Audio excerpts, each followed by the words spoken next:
Hello, in this video I want to show you how to install and join Google Classroom on your Google Pixel 5a. To do this, you'll need to open a Google Play Store.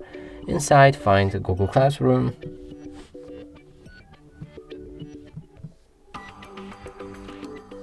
Now select it and download the app.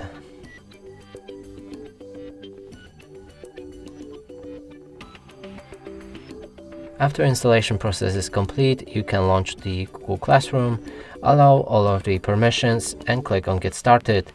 Here you can choose the account you want to use for the app. I'm gonna go with this one. Click on OK. Then on this plus button, pardon me, and join your class.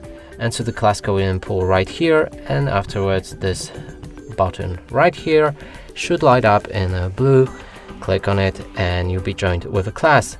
And that's it for this video. Hope you like it. Please consider subscribing to our channel, leave a like and a comment below.